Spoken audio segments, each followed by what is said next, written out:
Ladies and gentlemen, welcome back. It's the Maple Buc Show. I am your host, Andrew Fulbert, and it is finally time. It's been a while.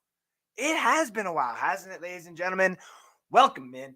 Thank you for tuning in. If you are ready, that was a big burp already. If you are ready to talk Tampa Bay Buccaneers and only Tampa Bay Buccaneers, you've come to the right place. What makes this place a little different? Yeah, I do NSD. Excuse me. Yeah, I do NSD. Yeah, there's a bunch of other shows that go on at NSD, and there's a reason for it. We all want to talk about our teams individually. And it just so happens that I was born in the social media of the Tampa Bay Buccaneers fan base. From Fred Swayze Moore to Christopher Cole, Ben Cornett, Peter Blake, Harry the Greek, even though he's a Bears fan, Ray Kennedy, and everybody else in between. This is a show for all my Buccaneer fans. Now, here's the thing. The way we're going to stand out from everybody is not by coming up with things like Skip Bayless and Shannon Sharp and Max Kellerman and Stephen A. Smith, where I'm going to make you hate me. And it's dumb takes. I'm probably in this offseason here going to make you hate me for the takes that I actually think is going on with your Tampa Bay Buccaneers. My Tampa Bay Buccaneers. Our Tampa Bay Buccaneers.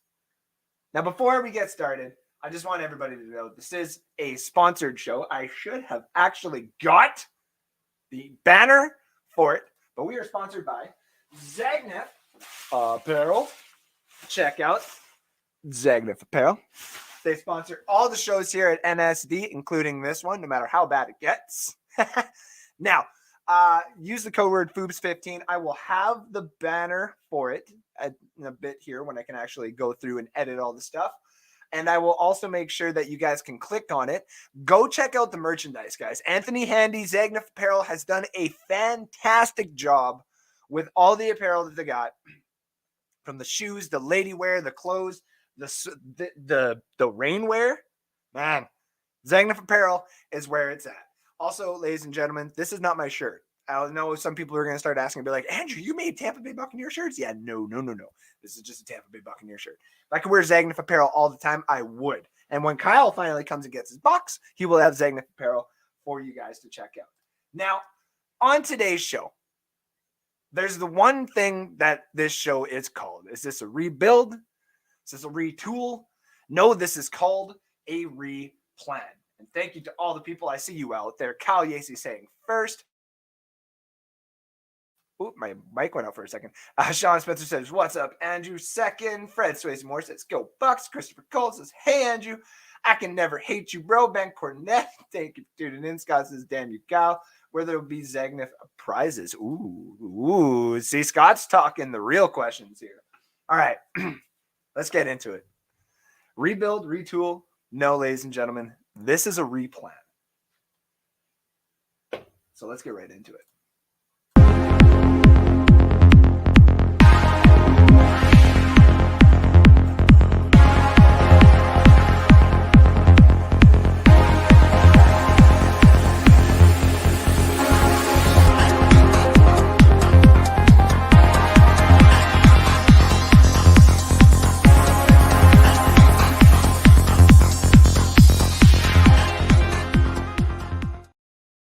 Our Tampa Bay Buccaneers have literally done everything that we could have asked them to do in the last 5 years. We got Jameis Winston out of house. We took a chance on a head coach that, a few teams wanted, but didn't really know what they would do with him. A quarterback that when he hit the free agency knew that we were getting a diva.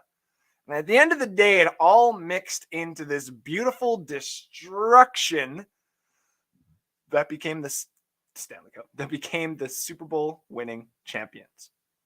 They had a float, a parade in the middle of a freaking waterway with boats and drinks galore. It was a collection of players and coaches that a lot of teams and players and just personnel in general hope that their teams can collaborate to make. We just happened to be in the eye of the beautiful storm that was coming to us in the last 5 years. It all was aligning properly. Now with that comes responsibilities. We got to pay these players. Not only do we have to pay the players that have helped us win the championships and pay their respects that we thank them for, we got to pay the players who are still in-house, aka our rookies, our young guys, or some of the vets that we have traded for. Now, that has come to fruition with regards to what we had to do in the offseason. We were sitting at the 30th overall cap hit at one point that dropped down to the worst cap hit in the league. And for a little bit there, us as fans did not know what we were going to do. Brady retires. We know inevitably we got to start cutting somebody. Every single show that every Buccaneer fan and media credentialed personnel who is getting paid to talk about the Tampa Bay Buccaneers went out and said the same damn thing. The Buccaneers aren't going to just start cutting everybody.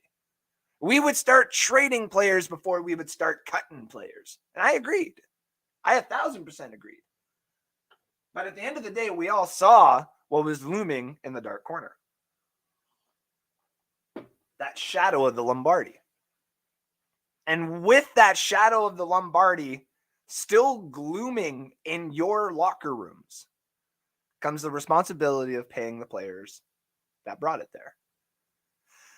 So what did we do? We finally buckled up. We had a meeting. And somewhere down the line, our GM and our ownership made the decision that they have done time in and time out. We're going to do what's best for the organization. We're going to do what's best for the Tampa Bay Buccaneers. So in this offseason, we decide to cut the players that are really going to hinder us when it comes to cap space. Donovan Smith, Leonard Fournette, to name a couple. And then we had to let Lavonte David go into free agency. Those three things alone really started to quake the very Tampa Bay Buccaneer fandom that we had. We were knocking on the doors of supremacy for 3 years. 2 of them at max. The third year, what did we do? Kind of limped our way to the playoffs, and we attempted something against the Dallas Cowboys. We all knew it wasn't going to work. We had hope like anybody else does. And especially when you have the GOAT, it means you have a chance. We all knew by the first quarter, at the end of the first quarter, it was done. And even walking into the offseason before the cutting of Donovan Smith, before the cutting of Leonard Fournette and others, we knew something else was going to happen. Sean Murphy-Bunting had to go sign with the Dallas Cowboys. Other players went and signed off. We lost a total, I believe it was, let's see here, 1, 2, 3, 4, 5, 6. 6 players of actual relevancy in our rotation. Gone. Nunez Roaches to the Giants for $12 million. We lost Keanu Neal, who really was underrated, and some of you guys do not understand that. You really need to go look at the tape. Gone to the Pittsburgh Steelers, which really aggravates me because I got a Steelers guy here at NSD. I'm Murphy-Bunting, to the Titans. Mike Edwards going to the Chiefs. Josh Wells going to the Jags. Scotty Miller going in division to Atlanta. Now, of course, we got to steal a couple of guys out there in Ryan Neal, who I think is going to be an absolute steal and a great replacement for Keanu Neal. I think it's good that we got Greg Gaines, very young player, on a 1-year prove-it deal to see if he's going to get the big bucks, which I think he is going to deserve. But if you look at what we've done, we've gone and given everybody basically 1-year deals. Even Lavonte David's got a 1-year deal. Why is that? Well, you would think if the Tampa Bay Buccaneers are this amazing championship team that we still have, we should be making more moves, right? Quarterback situation, first of all. Let's start there. Baker Mayfield? See that comment coming in. What about Kyle Trask? Isn't that what you dangled in front of the whole organization for a little while? Is he's here to learn, he's in the wings, and when he gets his time, he is going to shine. Jason Light said that. Bruce Arians said that. Todd Bowles did not say that. So now we're starting to see this divide. We're starting to see a little bit of the cracks inside of the Tampa Bay Buccaneers between the GM and head coach. I do not think it was Jason Light's decision to hire Todd Bowles necessarily. I think it was through all the drinking and all the celebration that when you and Bruce are sitting there on a yacht by yourselves, things just sound good. Where he's like, "Listen, I'm gonna go off into the sunset. I'm gonna retire. I'm gonna help your Tampa Bay Buccaneers organization in the background with anything that you really need. But you got to give Todd a chance, man." Jason's like, nothing could go wrong in this organization after this run we've had. And I believed it. Hell, that's what ownership sold. And is what is kind of being sold now. Do any of us honestly think when we went into this offseason we were going to have a shot at Aaron Rodgers? Probably not. Just the money wasn't going to work. Derek Carr? Nope. What about Lamar Jackson? Are we even in on Lamar Jackson? We have not decided to sniff the quarterback market necessarily for anything but Baker Mayfield, thinking that a one-year prove-it deal for him is going to be the answer that can keep us in a relevant state of playoff appearances. Because that is what ownership wants to sell. We are in a weak division. At least that's what it was a month and a half ago. Derek Carr is signed with the New Orleans Saints. The New Orleans Saints have a first-round pick, and if the Alvin Kamara situation, just like the Joe Mixon situation, becomes a situation for your team, they can go after a Bijan Robinson. There's your fix. New Orleans all of a sudden becomes a 11-6 team all over again. What about the Atlanta Falcons? Did they not just make a trade for a first overall pick cornerback who was the third overall pick at one point? Not only that, did they just not go and sign a bunch of defensive players when they have looked at what the Carolina Panthers have done over the years and drafted that immaculate conception of a defense that they have? That's an improvement. That's a 9-8 team. If Desmond Ridder can actually do average and allow all the rest of the players to stay healthy and, develop into what they can be, then look at the Carolina Panthers. Man, they are about to get one of these franchise quarterbacks. Doesn't mean they're going to be good, but every single year that defense seems to be a fucking hinder in everybody's plans in that division. So when did it become easy again for the NFC South? That's right, it's not. So the Tampa Bay Buccaneers are going to be going into this season with one of, in my opinions, the hardest schedules to come. You are going up against really good teams. And if I can pull them up here, because 2023 Buccaneers opponents. There we go. All right. You look at the teams that we got to play. We're home against, obviously, our division. Don't listen to that. We got to go and have the Lions come to town, the Eagles come to town, and the Jags come to town, and even the Bears come to town. That is all problems. That is all problems. The Titans, I think, are going to be on a bit of a downhill climb, so we'll see what happens there. We also have to go to Lambeau. We got to go to Buffalo. We got to go to San Francisco. And we also got to go to Minnesota. We got to go to 3 out of those 4 that I said are cold. And Tampa Bay's not the greatest, but they're also not the best when it comes to the cold division. The Tampa Bay Buccaneers are being sold as a playoff team right now, and I just don't buy it. We are replanning for the future. We bought the devil. He came to our organization. He did what he had to do. We won the Lombardi. And as I've stated many times on NSD and on the old Maple Buc Show when I was doing it before, just as like a little teaser, we have more championships than most teams have in general. Some teams only have one. Some teams have none. We have two. And in both of those, one is arguably, to many people, the greatest defense of all time. And into the other one, it was one of the best all-around teams ever assembled of all time. And then after that, it's nothing but irrelevancy.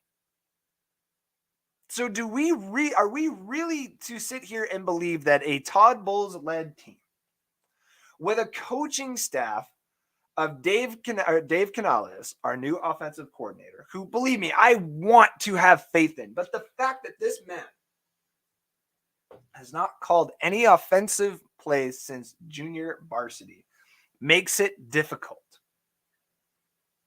And I'm made to sit here and believe that he was the one that made Geno Smith better.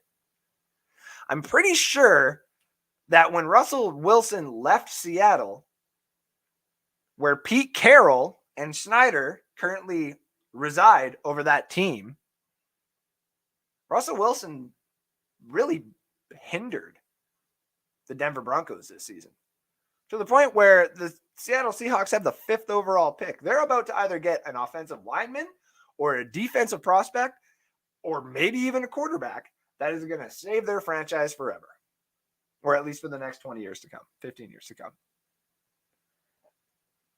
We have the offensive coordinator who was a helping hand. He's been there around. He's helped the organization, but we all need to know that that is definitely the Pete Carroll show. That there is something in the Pete Carroll water of the reasoning that these quarterbacks succeed. I am not going to sit here and try to understand how we are made to believe that a guy who does not play or who has not called plays is going to lead Baker Mayfield, who we've all seen's attitude in college when his offensive coordinator could not call the plays to him, when he was sitting in Carolina and getting frustrated, in Cleveland and getting frustrated, and only in the Super Bowl winning team of the LA Rams, even though they were struggling, did he find success. It is extremely difficult for anybody in my realm of type of TV shows that I run to believe that the Tampa Bay Buccaneers are not going to have at least a top 10 pick next year. I want to believe that the Tampa Bay Buccaneers are going to get the 8 to the 9 to the 10 to the 11 wins. I do. But they need something to play for. They had an assembled squad last year and had something to play for. You were that close to beating the LA Rams. You were that close. And the decision that happened, the zero blitz, came from the guy who became promoted to head coach. The guy who, in my opinion, couldn't get a bunch of 5-year-olds going if he had the lollipops and popsicles and everything else thrown at him, being like, listen, if y'all just want to play football, we can do that and have popsicles and stuff like that. You're like, here we go. The guy can't get nobody going. Bruce would sit there and yell.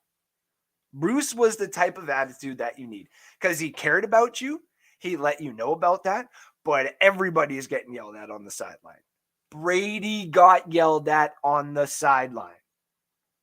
What Bowles tried to do with Brady was childish. What Bruce did at least showed the rest of the team that everybody is everybody.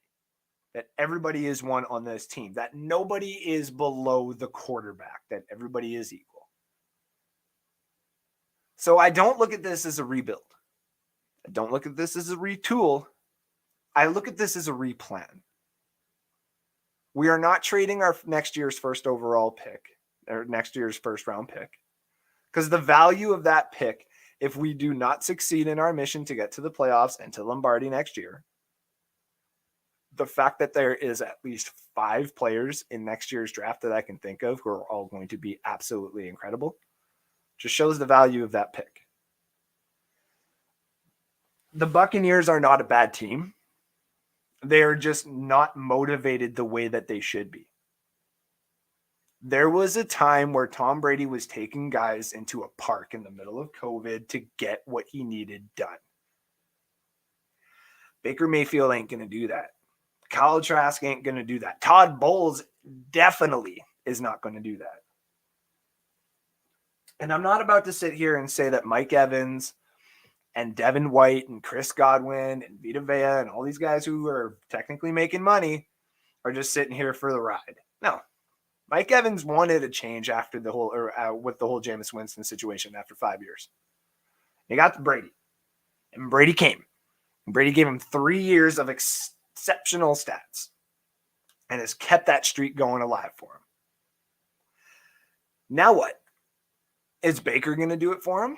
Is Baker going to lead Mike Evans and Chris Godwin and Russell Gage-led offense to anything? It's a replan. We're replanning for the free agency class of next year. And what I mean by that is this. We have quarterbacks that we do not know about that are still lingering out in the air. And what I mean by that is the Tua, the Herbert, and the Burrow, and a couple of guys like that. I'm not saying we're getting anywhere near Burrow because he's going to re-sign in Cincinnati, and he's going to stay with the Bengals for life. He's going to probably lead them to a Super Bowl eventually. But we've seen the LA Chargers fuck up. We've seen the Miami Dolphins fuck up. And we've also seen the weirdest thing happen with quarterbacks in just a year. Some people would have laughed last year if we had talked about Lamar Jackson being on the trade deadline or trade block. Say, what? An MVP for the Ravens? Are you stupid? They probably throw the non-tendered tag on franchise tag on him too, and let somebody actually make an offer on him. and I bet you no one in the league would make a single offer on him. That's called media, ladies and gentlemen. I don't laugh. Anything like that is possible. And the one thing that is possible out there is the Tampa Bay Buccaneers could have a really great roster that somebody wants to play for and somebody wants to coach up, just like they saw back in 2000 to 2022. And you know what? I'd be all for it. I think any Tampa Bay Buccaneer would be for it. Justin Herbert hits free agency. The USC coach Lincoln Riley, the Georgia coach, someone like that. A couple of these other coaches, Ken Dorsey from the Bills. Some of these guys who just have a bit of a hoorah attitude to them, wants to all of a sudden come in and bring a Justin Herbert in. I'm all for it. Or if we want to do something else, which we'll talk about later on, which is where I think the Tampa Bay Buccaneers are kind of going, I'm all right with that too. So what do you think? Do you think it's a rebuild? Do you think it's a retool? Or do you kind of agree with me that it's a replan? That we're going to look to this year. We're not going to do anything extraordinary after the Brady era. We're going to see what we have. We're going to see what kind of motivation is. We're going to see how much time we're going to give Todd Bowles here. And go from there. Rebuild, retool, or replan. Best free agent signings for the Bucs this offseason was the ones we kept in-house, Levante and Jamel Dean. Thank you very much for tuning in, Ben Cornett. The Jamel Dean signing, when that one came in, I was like, oh, my God. I don't want Carlton Davis just to be alone on our old Revis Island, okay? Like, he would have had no help. The fact that we have 2 corners, we can go get a third. We have 3 wide receivers. We don't need necessarily a 4th. We can go in the 6th and 7th round and grab one of them. Means we have a shot and we still make teams scared. But if Brady couldn't put up more than 22 points a game last year, what makes you think that Baker Mayfield is? Especially when we've lost our left tackle and we're asking for Tristan Wirth to transition to left. Now, there's players that I think in the draft will help us there. And we'll get to that here in a little bit as well. That's like Thomas didn't want Tebow and he got Manning. I mean, hey, think Georgia's coach won't go to the NFL, same as really if he builds USC.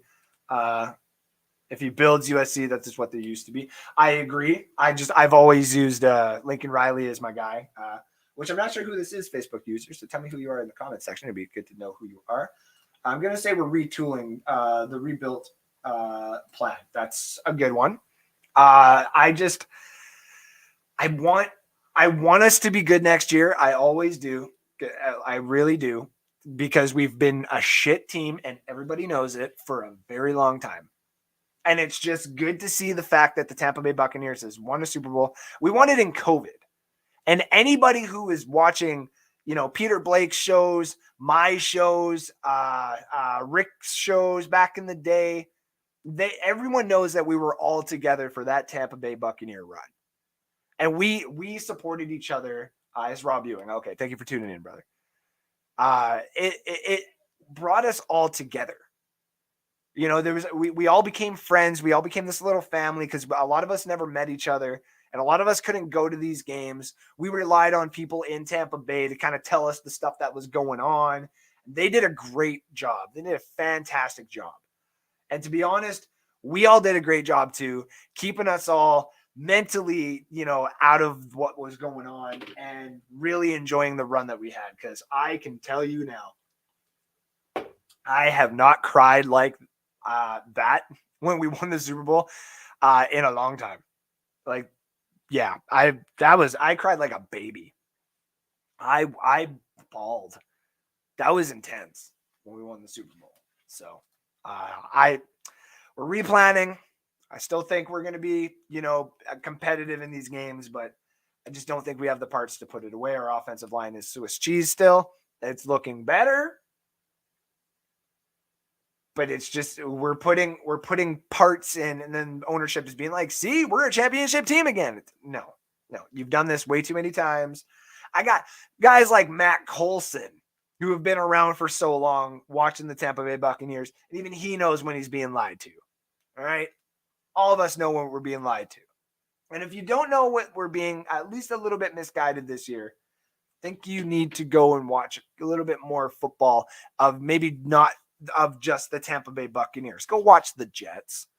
Go watch the Titans. Go watch the Browns. Go watch teams like that who haven't won anything for a very long time. So, because Brady was a statue in gun shy last year. I mean, listen, the marriage thing did not help. I agree with that, Christopher Cole. But man, when we got Manning and won Super Bowl 50, exactly.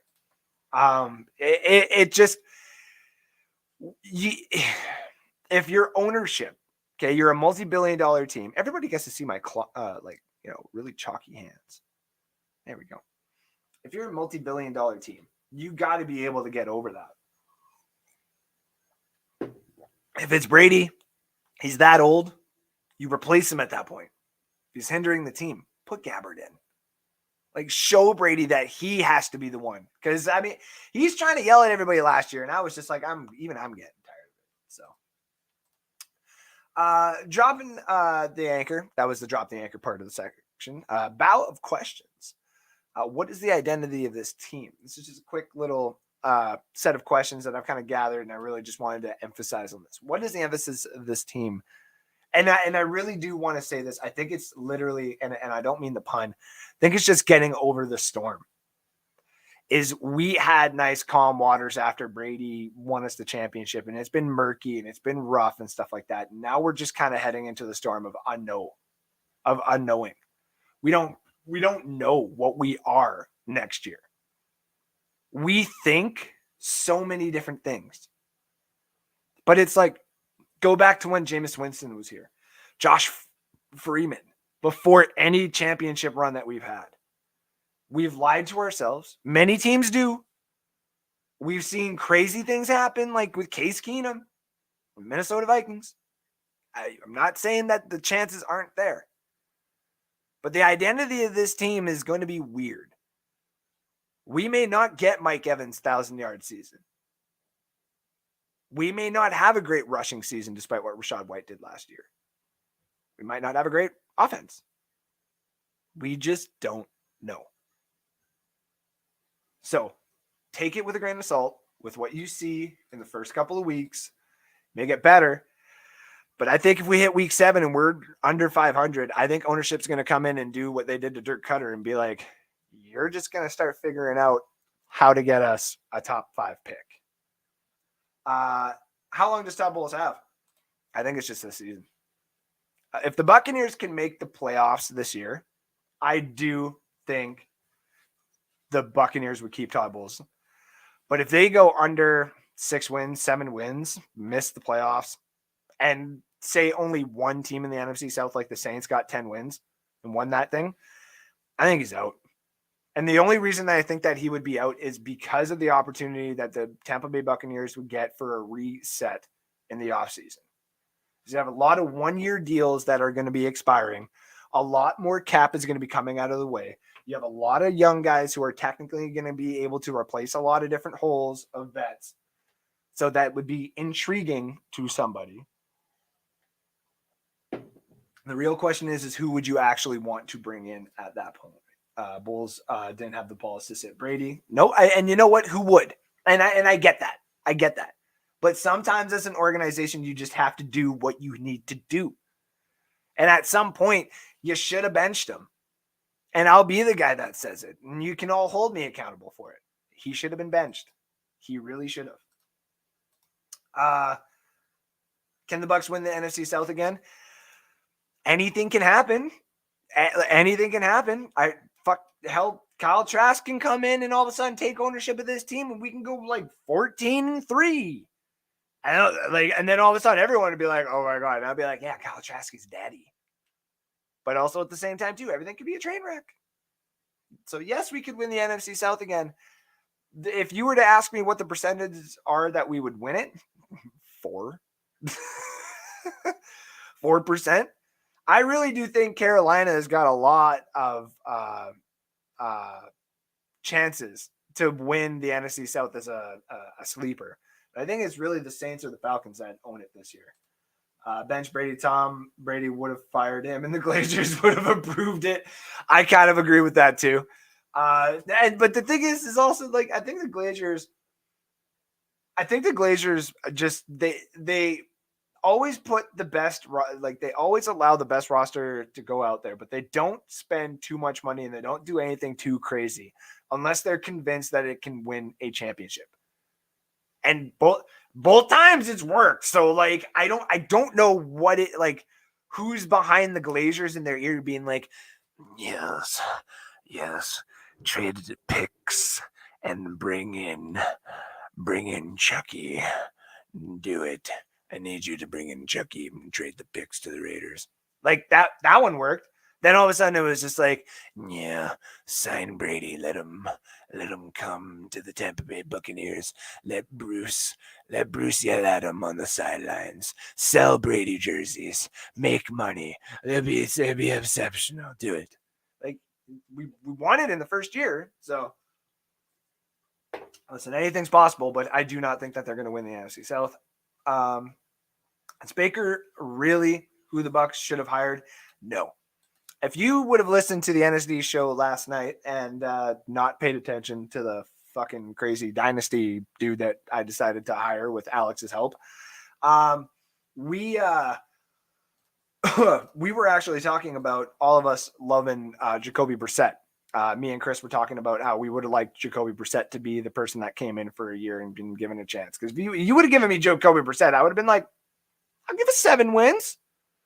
I can fuck with 9, depending on like how like he really holds this team together. So, yeah, Jacoby Brissett.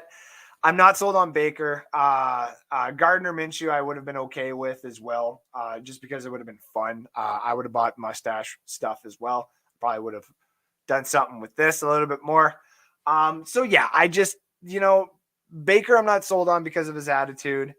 Also because the second that he was, the Buccaneers signed him, I got everybody messaging me being like, and I'm like, he won a playoff game for the Browns. So like, can't hate it too much, but I don't want the attitude. I don't necessarily think him and Todd Bowles are going to mesh well together. That's personally me. If I had to take a guess, I don't think they're going to do well at all. First Bucs Super Bowl was their father, Malcolm Glazer, and the other one was Brady was his influence. Glazer boys are just businessmen who inherit the team from their dad. No more, no yes, no less. Yep, I said it. I agree. So there you have it. Ben makes a very good point. Probably saw what happened with the whole Chucky thing, and then we were like, the Brady thing really could work. Like, we could just offer him a really good deal, nice lucrative deal. We could tell him you can hire a bunch of your guys, bring Gronk in out of retirement. Like, that makes sense, right?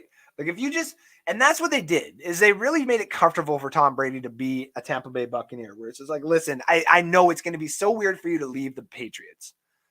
Come here. We'll get Gronk for you. We'll bring in Sue. We'll bring in a couple other guys for you. We'll bring in, we'll trade for some linemen and stuff like that. We'll draft a lineman for you. And we'll call it a day.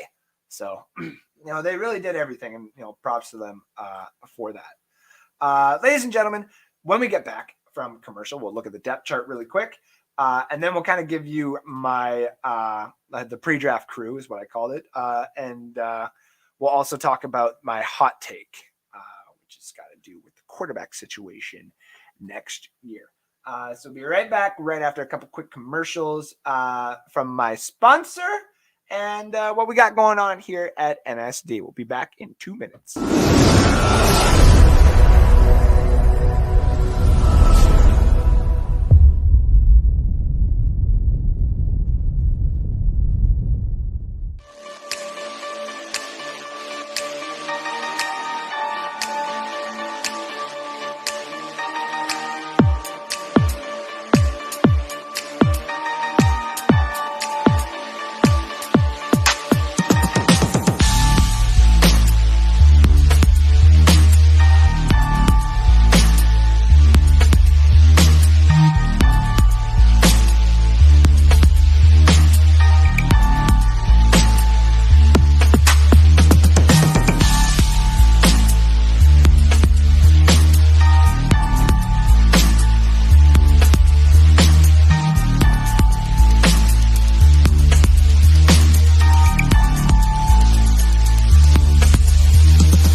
Ladies and gentlemen, welcome back to the Buc Show. I am Andrew Fulbert. I am your host of this establishment.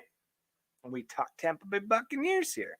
Everybody's been waiting to get my takes on this whole off season and stuff. And like I said there earlier, listen, I don't mind some of these free agents that we've brought in. I'm not sold on the coaching staff that we have. I'm not sold on the motivation that we're going to be having for our players going into next season. But you know what? I think help is kind of along the way here. So let's go to the pre-draft crew. Look at the depth chart ahead of the NFL draft and kind of just a general consensus of what people think is going to be our pick. Now, a lot of talk about a quarterback. Let's just pump the brakes, obviously, for a little bit here and realize that we're more than likely not getting a quarterback unless it is someone, like a Hendon Hooker, who would be falling to us, and it would have to be us trading up back into the first round, in my opinion, or we would have to be trading for the 32nd, 33rd, or 34th overall pick in order to grab a quarterback like that. And I just don't think the Buccaneers are in a state right now to start trading assets of that type of caliber in order to bring in somebody when we already have two guys in-house. Am I sold on these two guys? No. Hendon Hooker is got potential. And I like the potential that he has. The ACL obviously scares me.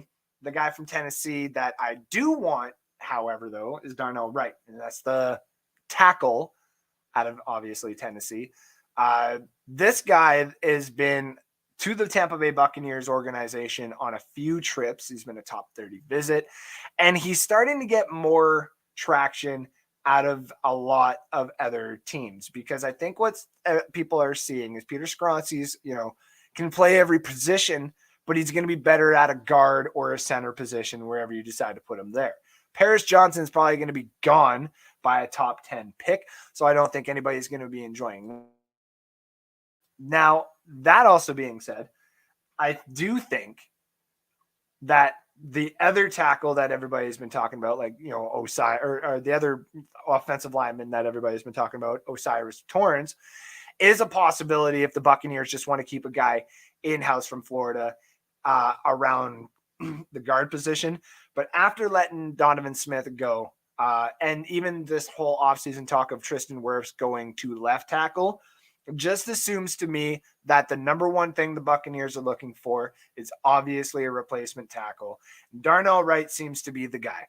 Now, are we going to be able to get him at 19? Probably not anymore. Around mock draft 2.0 would have been a foregone conclusion that he's probably there at 19, because everybody else would have been high up on Broderick Jones. I am still high up on Broderick Jones. That was weird. I am still high up on Broderick Jones, but I don't think he fits necessarily the scheme for the Tampa Bay Buccaneers, whereas Darnell Wright does. So the other guy that everybody keeps talking about to the Tampa Bay Buccaneers, who I'm actually also okay with, is Brian Branch of Alabama. That is the strong safety, who's also a nickel. So if you were ever looking for the opposite version of Isaiah Simmons is a linebacker who could be a safety. Brian Branch is a safety who could be a linebacker. And he is a dime package player. And he's the type of player the Tampa Bay Buccaneers have been looking for. And I do mean this. Like, we have been looking for another player like the Antoine Winfield, duplicate. Someone who can just come in and be an absolute wrecking ball, really good in coverage, and just is an absolute freak show when you put him out on the field. He is going to be possibly either an early first round pick, depending if someone is going to take a chance at him, like Houston, or even if the Patriots want to grab him. I've seen a lot of mock drafts where the Lions, who draft right ahead of us, would grab him. And you know what? That makes sense. I've also seen a lot where he falls completely out of the first round and he goes a little bit more to the second. So that is why I think the Tampa Bay Buccaneers are still leaning a little bit more the Darnell Wright route. But if he's gone at 19, before 19, and Brian Branch is still there, it would just make sense bringing in another guy that could play safety. You can let Winfield and Neal play the safety positions, and you allow Branch to kind of play that nickel, that third corner, maybe fourth cornerback spot, and slot him back into the safety position and just be an absolute wrecking ball on the defensive side. Gives that a little bit more juice to the defense, which would also be nice. Those are the two players I'm looking at draft night for the Tampa Bay Buccaneers. Whether or not we get them is another question. I want Darnell Wright, because then having Tristan Wirfs, Darnell Wright, and then just allowing Ryan Jensen and the guard positions to be, figured out between the four that we have is all good with me. And I think it would be a great competition within training camp for all of us to keep an eye out for. And it also allows someone like Luke Hideki to really understand what it means to get pushed for a spot on a team. So those are the two positions, the three, I guess, with regards to the quarterback. In the second round, listen, if there's other running backs that are available out there, I would start sniffing the possibility if Jahmyr Gibbs is available or Zach Charbonnet. I don't necessarily think Zach Charbonnet would fit our system, but We are looking for more of a downhill runner, and he kind of fits that scheme. And Rachaad White will kind of go back to the pass catching scat back. And I'm all right with that. So, though I think if we are really in the second round, a name that keeps falling that I can see us trading up for and giving up the picks for that would be somebody like a Trenton Simpson, which is the linebacker from Clemson. The reason why he's falling is because the linebacker position, especially the interior linebacker position, isn't necessarily regarded as valuable in the NFL anymore unless you run that type of system like the Tampa Bay Buccaneers do. And with regards to this whole Devin White trade rumor and everything else like that going on, I just don't see the Tampa Bay Buccaneers going and trading Devin White during draft night, but I do see them utilizing him in the regular season. Having Anthony Nelson is obviously the backup, but having Trenton Simpson come in there, play a little bit more for the Levante David, because the chances of losing both of these guys in the offseason next year is a little bit high because one is obviously on a one-year deal. If you can convince Devin White to stay and you can give him a good contract where he's making, say, 15 with incentives of 20 every single year, I don't necessarily have any issues with that because you have Trenton Simpson that can go in and be your Levante David, though I just never want to lose Levante David either. So it's kind of a, catch-22. But Trenton Simpson, if he's fallen into the second round, is just a name that I would want on the Tampa Bay Buccaneers more than a running back or more than anything like that. After that, start filling. Third round, if we find a fallen running back at that point, sure. If we find another guard, why the fuck not? If we find a cornerback out there that's been fallen, that's kind of got that second round look to him, done. Bring these guys in. Let's start building a roster that we really, really should have for when inevitably next season happens, when a lot of these other guys start leaving the Tampa Bay Buccaneers. So, because we're going to need all the help that we can finally get.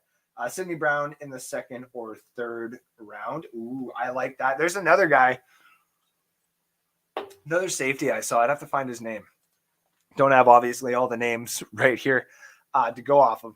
But there's a few names that I'm like, these are players that just have Buccaneers written all over them. There's even a wide receiver that I believe was a second or third round look, mock draft one season. And I think an injury or something like that has popped up, but is going to be healthy. And if some teams, just because it said injury, are done, it's going to follow like the 6th or 7th round. And I'm like, the Buccaneers are going to steal him. We're just going to have another burner like Scotty Miller in-house again. And I'm all for that. So that's kind of my draft outlook. I'm with everybody with the Darnell Wright and the Brian Branch. Either one of those two names come to the Tampa Bay Buccaneers, I am going to be happy with. That would be smart drafting by Todd Bowles. I see us go for anything else too great. Like all of a sudden, we draft a quarterback at 19. At that point, I just don't know anymore. So last but not least, who could be hot take? This is really my hot take. All this that we're doing right now is just so that we can have a shot at Drake Maye, or at the very most, Caleb Williams. And I say this not because of the curse of the Tampa Bay Buccaneers, the curse of the Black Pearl, or the fact that we are really that bad of a squad. I mean this because if you look at the rest of the NFL, everybody is about to have their quarterbacks. Everybody has the ability to win games now. Even last year, the Texans kept teams on the ropes until the fourth quarter that they really should not have. The Jags are no longer a team that gets pushed around. The Giants are no longer a team that gets pushed around. Hell, the Falcons are no longer about to get pushed around. And you look at the other couple of picks. Panthers, they have the first overall pick because they traded for it, and they have the best defense arguably in the league. Don't quote me. Because 49ers obviously, and Eagles and a couple other teams are up there. Their defense is fucking good. Houston is probably the only other team that would be bad, but they've done enough this offseason and with the new head coaching staff that they're bringing in that they are probably going to win more games that they won last year. Then you got the Arizona Cardinals, which everybody thinks is going to be the team that is going to have the number 1 overall pick next year. And I can see why. But if Kyler comes in and he's healthy and he buys into the squad, he's going to win 5 games at the end of the year and say, fuck your overall pick. We're going to get the 12th and we're going to get another wide receiver just for shits and giggles. And then you look at the rest. Who else on here is really going to be that bad? Everybody else has won games and can win games. The Seahawks can win games in their divisions. They showed that. I had them winning 2 games last year. They still had the 5th overall pick, but it's because of the Broncos, man. It's not even their pick. Geno Smith went off. I do think the Tampa Bay Buccaneers, having 6 wins, would still have a top 10 overall pick. And I think if all the cards fall into place next year, and if the Texans have already taken their quarterback and they have the 1st overall pick, or if the Cardinals have the 1st or 2nd overall pick and they decide to keep Kyler because he just came back from an injury and decided to show the league what he still got, why wouldn't they trade back and do what the Bears did? And if the Tampa Bay Buccaneers are sitting there with a top 10 overall pick, you don't think that if they need a quarterback and they know that the Falcons need one too, but the Falcons have a better year, that they have to make a package to get one of these superstar quarterbacks coming out of the draft next year? You go and you approach the Cardinals or the Texans or whoever's got one of these 1st and 2nd overall picks, to hopefully that they don't need a quarterback, and you offer them number 10, number 9, whatever it is. You offer them next year's 1st overall pick. You offer a couple of seconds. You offer a roster player. I'll give Joe Tryon. I'll give Cameron Hall. Any of those guys. Logan Hall, not Cameron. You start dealing in absolutes. You trade a package over to one of these teams. You get a Caleb Williams in. You get a Drake Maye in. And especially what's more intriguing is if you fired Todd Bowles and you said we're getting a brand new coaching staff and a brand new GM and everything, and they decide to come in and you make that trade instantly, like your counterparts the Carolina Panthers have, and you go and get the North Carolina prospect. You go get the guy from USC. And you go and you do what you tried to do with Jameis Winston, you tried to do with Josh Freeman, but you do it in a better situation with talent that is coming out in next year's draft that you know you can actually build upon. Caleb Williams is a franchise quarterback, and Drake Maye is looking to be a franchise quarterback. Those are the 2 names that you, the Tampa Bay Buccaneer fan base, should be wanting to hear for the 2024 draft your Buccaneers call or you're trading up for. Because anything other than what they would bring and what a new coaching staff, in my opinion, would bring, it's just the same old bullshit that we're being promised over and over again. And I think we're all kind of getting tired of it. By the way, can I say new stadium yet? I haven't even been to Raymond James, and don't get me wrong, like I want to, but can we all say new stadium yet? Can we get a fucking dome over there? I know nobody in Miami does. Like, can you make it retractable? Or in Florida, can you make it retractable? Can you do something like that? That'd be greatly appreciated. Shout out to all the people in the comment section. Thank you for being a part of the first episode of Maple Buc Show of the season. I'm actually by myself. I'm going to be bringing on a lot of Buccaneer fans to talk with me, to kind of debate with me my takes about it, because I am probably not going to be moved by any of this.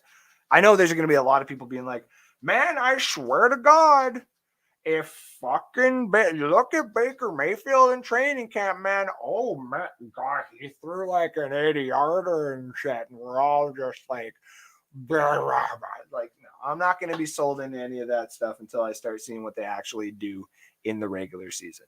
Okay. The only person I'm ever going to believe is Peter Blake and Joshua Cole Allen and Ray Kennedy. So they're actually feet on the ground and they know what they're talking about. Okay.